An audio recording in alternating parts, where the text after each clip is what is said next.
Meus amados, eu quero meditar com vocês em uma palavra de Deus, e para isso vos convido a abrir a Bíblia Sagrada, você que tem ela de forma impressa. Então, Filipenses capítulo 4, e o verso 4 está escrito assim: regozijai-vos sempre no Senhor. Outra vez digo, regozijai-vos. Eu fiz leitura na versão revista e corrigida. Na nova versão atualizada, NAA, diz: alegrem-se sempre no Senhor. Outra vez digo, alegrem-se. Nós temos aqui um imperativo da palavra de Deus, uma ordenança, um mandamento, é uma ordem que nos é dada aqui. Alegrem-se, alegrem-se no Senhor. Na verdade, meus amados, nós, como cristãos que amamos ao Senhor Jesus, temos no coração essa vontade, o desejo de observarmos os ensinos, as ordenanças da palavra de Deus. O próprio Jesus disse: os que me amam guardam a minha palavra, observam, e meu Pai o amará, e viremos para ele e faremos nele morada. Então, uma das características muito bem acentuada na vida daquele que ama a Deus é a disposição de observar, de guardar, de viver as suas ordenanças, a sua palavra. Porém, essa ordenança, ela não é tão simples assim para a gente observar. Veja que a Bíblia está dizendo: alegrem-se sempre no Senhor. Outra vez digo, alegrem-se. Portanto, nós somos ordenados pela santa palavra de Deus. Portanto, ordenados por Deus a nos alegrarmos sempre. Acontece que nem sempre os momentos da vida são favoráveis à alegria. Nem sempre as circunstâncias da vida nos permitem sorrir, não é verdade? Mesmo que a gente deseje, queira, né? Porque a gente parte da compreensão de que ninguém ama a tristeza. Nenhuma pessoa de sã consciência tem desejo de estar triste, estar abatido, com a cabeça baixa, refletindo no rosto a amargura, a tristeza, a frustração. Naturalmente, a nossa vontade é estar sorrindo, é estar alegre, é estar feliz, até porque os efeitos disso são grandiosos, produzem resultados em todas as áreas da vida. Mas aí a gente fica pensando: como pode Deus trazer uma ordenança desse tamanho, um princípio que confronta, que nos desafia a algo que nem sempre temos condições de fazer? A boa notícia é que, se a Bíblia está ordenando a nos alegrarmos sempre, é porque isso é possível. Deus é perfeito na sua palavra, é justo nos seus ensinos, e é claro, irmãos, que se Deus está dizendo para sermos assim, vivermos assim, é porque Ele nos ajuda a alcançarmos este estado de alegria. A presença do Seu Espírito Santo nos condiciona a vivermos a Sua palavra. Aliás, nada é possível vivermos daquilo que Deus nos ensina, nos ordena, se Ele não nos ajudar. Portanto, alegre-se nesta noite, porque a graça de Deus nos dá esta condição. Glória ao precioso nome de Jesus. Meus amados, as nossas emoções, elas definem as nossas ações e, consequentemente, os resultados da vida. Nós agimos por força, por impulso, por conta das nossas emoções. Assim, o estado de alegria, ele sempre vai nos dar a compreensão de que devemos avançar, seguir em frente. Dificilmente alguém com um coração alegre vai estar focado no retrovisor, querendo voltar. A pessoa alegre, ele é cheio de projeto, né? Está sempre olhando para frente, se projetando, disposto a avançar, tem vigor, tem ânimo. O estado de alegria, ela nos proporciona esta compreensão da vida. Também nos faz sentir vontade de fazer as coisas e vontade de viver. A alegria, ela faz com que a vida seja prazerosa, faz com que a vida seja gostosa. Eu ouvi uma frase uma vez que me chamou a atenção, que dizia assim: a vida é boa, basta saber viver. E saber viver aqui dentro deste contexto é buscar estar alegre, é buscar viver alegre, viver feliz. Já o oposto disso, né, no caso, um estado de tristeza, ele é totalmente ao oposto disso, né? A pessoa já não tem aquela compreensão de que o melhor é avançar, a tendência é retroceder.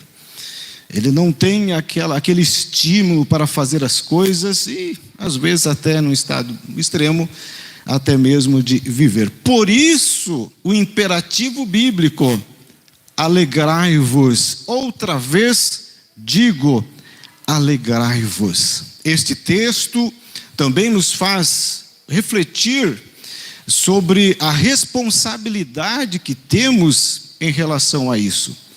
A Bíblia está ordenando, portanto, nós temos compromisso com o nosso estado emocional. Sim, a Bíblia está ordenando os cristãos a alegrarem-se.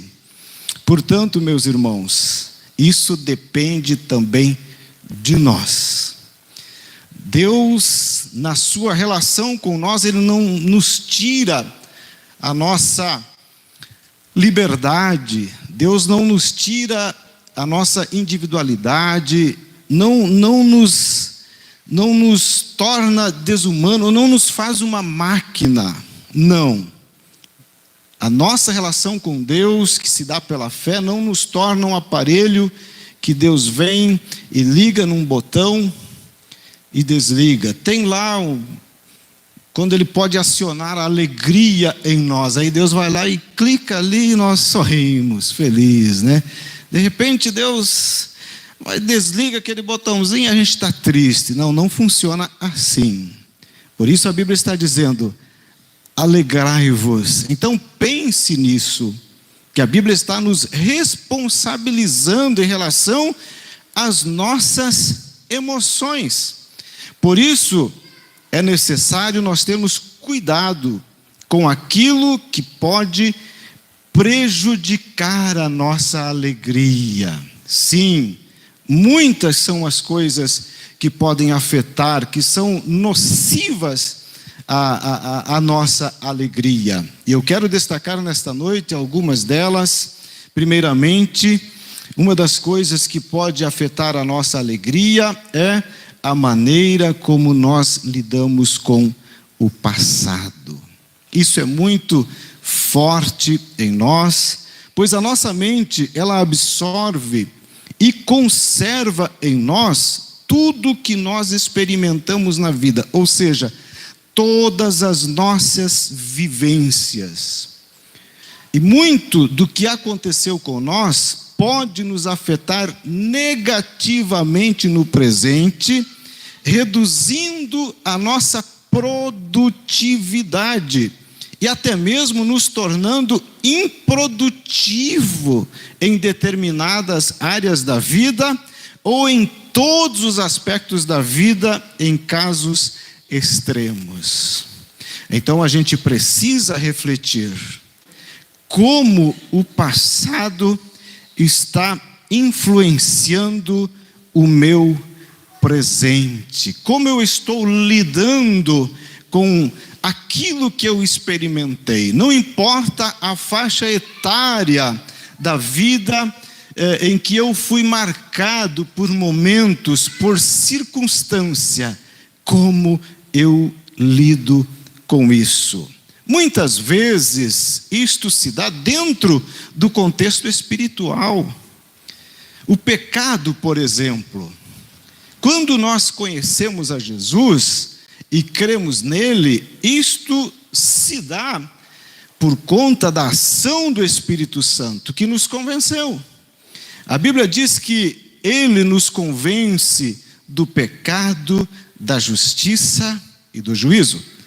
Como uma pessoa se vê como um pecador, como alguém que erra contra a palavra de Deus, como alguém que ofende a santidade de Deus. É a partir da ação do Espírito Santo que lhe convence a isso. Sozinho, o ser humano não tem esta capacidade, né? E é interessante, irmãos, que o pecado, ele separa o homem de Deus, ele causou atrito. A primeira vez que a palavra medo foi proferida na história humana, se deu dentro do contexto do primeiro pecado. Você lembra de Adão e Eva, quando desobedeceram a Deus? Pela viração do dia, Deus passeava no jardim, colhemos a ideia de que eles conversavam, viviam momentos produtivos, momentos agradáveis, de diálogo, de conversa, de interatividade, mas após o pecado, tudo mudou. A Bíblia diz que a voz do Senhor soa no jardim dizendo: Adão, aonde tu estás? Adão não estava mais no lugar que costumava estar, não estava mais posicionado da forma como costumeira.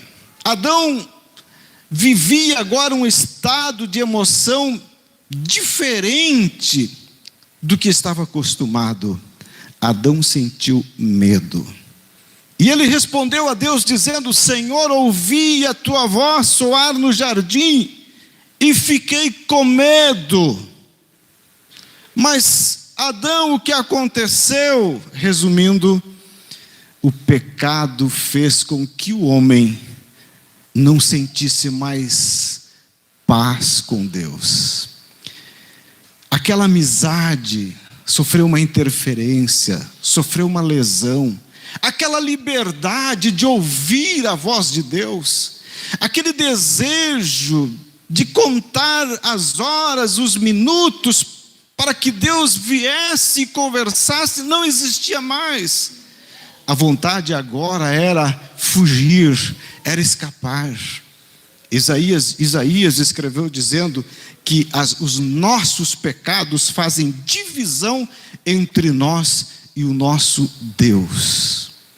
E isso, irmãos, a falta da comunhão com Deus, a falta da amizade com Deus, ela gera insatisfação interior, ela gera crise interior, ela gera tristeza.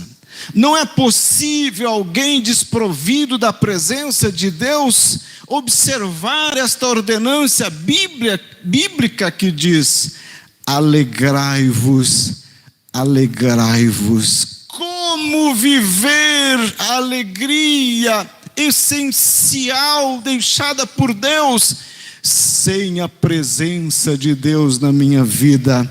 Isto não é possível.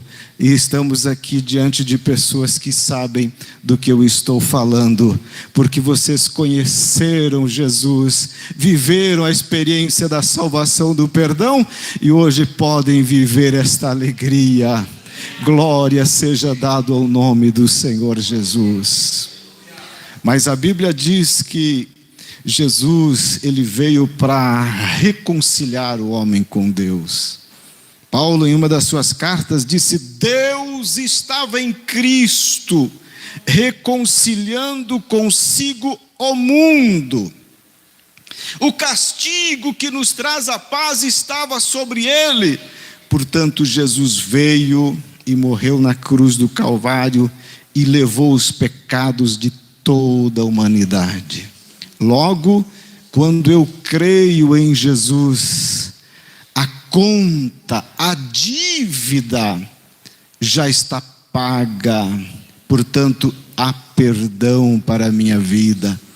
E o Espírito Santo, ele age em nós, nos convencendo de que somos pecadores, não para que sejamos julgados, não para trazer juízo, mas para que reconheçamos a necessidade que nós temos como pecadores de ser perdoado por Jesus.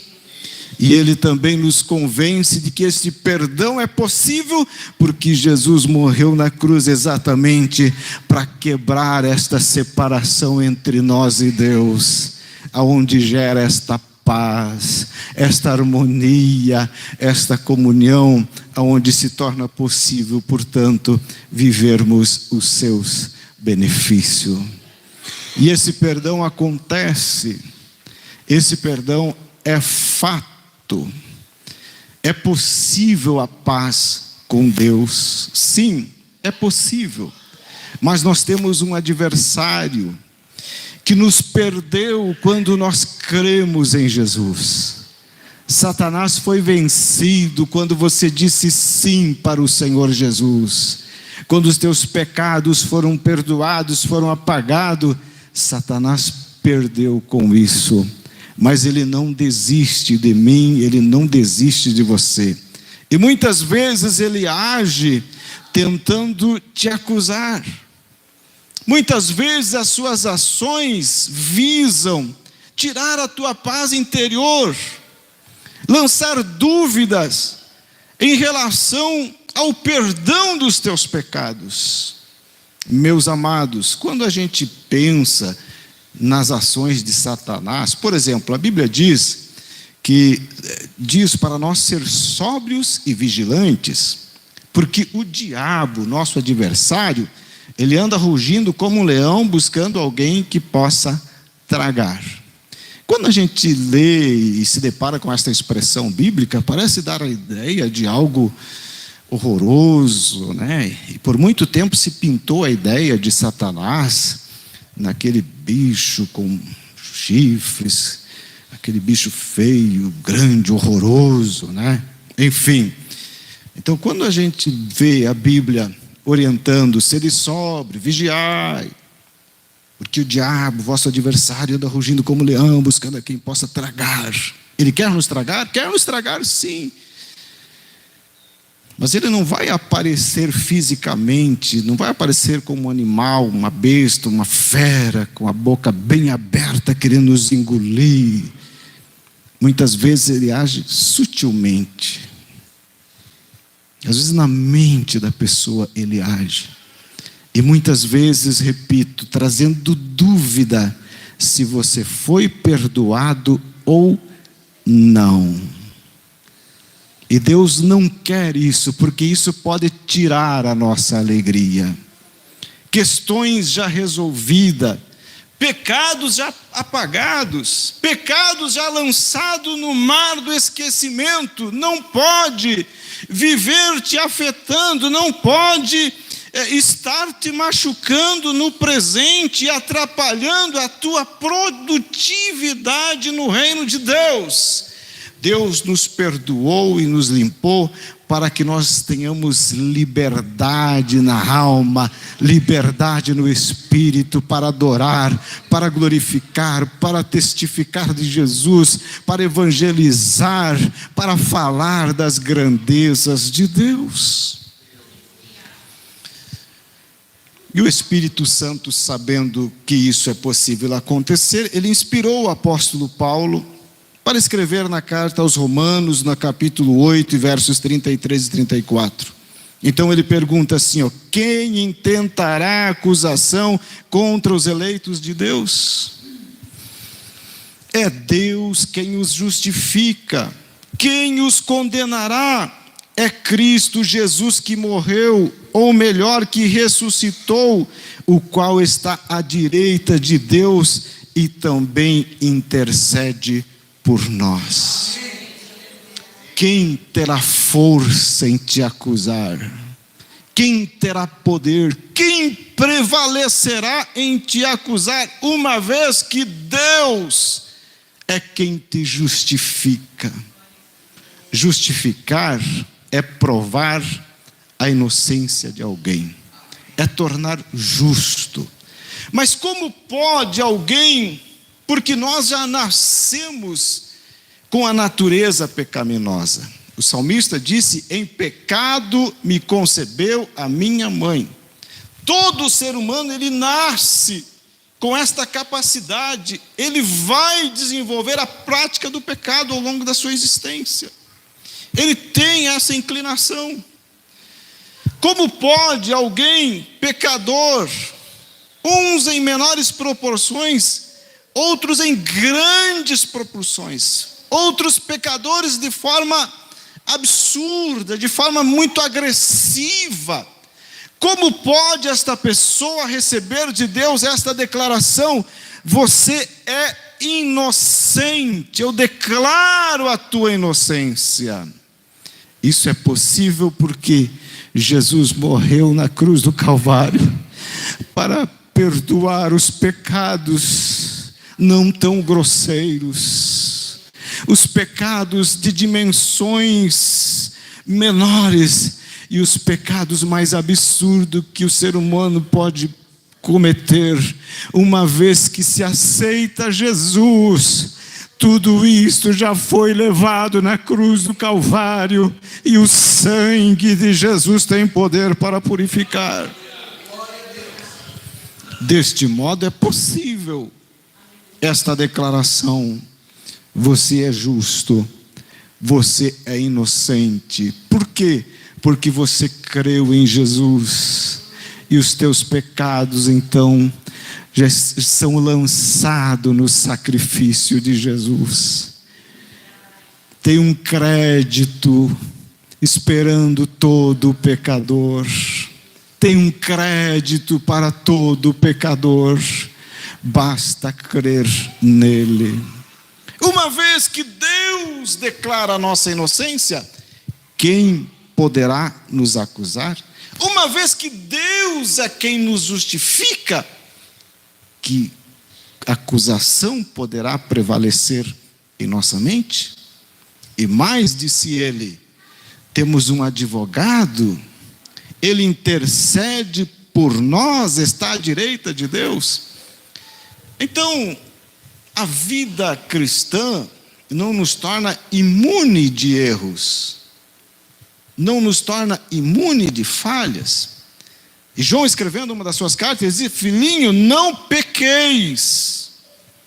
Não é para pecar, mas se pecar, temos um advogado. Jesus veio aqui, levou os nossos pecados, e hoje ele exerce uma função de intercessor. Então, sempre quando o Espírito Santo acionar a nossa consciência: você errou, você pecou, você não deveria fazer isso, você feriu um princípio, você entrou no contraditório da tua vida cristã. Lembre-se que ele também vai dizer: mas tem um advogado intercedendo por você. Portanto, é possível manter a paz com Deus, é possível a reconciliação, é possível o perdão. Portanto, meus amados irmãos, vivamos esta paz de Deus, e que isso não tire a alegria dos nossos corações. Você não merece o perdão, eu não mereço. Nós vivemos a misericórdia e a graça de Deus. Eu aprendi que a misericórdia de Deus evita, ela nos poupa daquilo que nós merecemos. A Bíblia diz que quem não crê já está condenado. O inferno é real, meus amados. o destino eterno separado de Deus é uma realidade. E o ser humano, por conta da sua condição pecadora, ele merece, pela sua condição pecadora, ele merece a separação de Deus. Mas como Deus é misericordioso, Ele nos poupa daquilo que nós merecemos. Parece tão grosseiro falar isso, mas é uma verdade bíblica. Então, a misericórdia de Deus, ela nos poupa daquilo que nós merecemos. Nós merecemos a condenação eterna, mas Deus, misericordioso que é, Ele abriu uma porta para que a gente seja poupado daquilo que nós merecemos. A salvação em Jesus Cristo. E aí a sua graça, Ele nos dá aquilo que nós não merecemos. Então nós não merecemos ser filho de Deus, não merecemos o perdão dos pecados, não merecemos viver a paz, viver a alegria, não merecemos o céu, estar eternamente com Ele, mas Ele manifestou a sua graça. Graça é favor que se recebe sem mérito algum, favor que se dá sem merecimento. E a Bíblia diz que Deus manifestou, porque a graça de Deus se manifestou, trazendo salvação a todos os homens.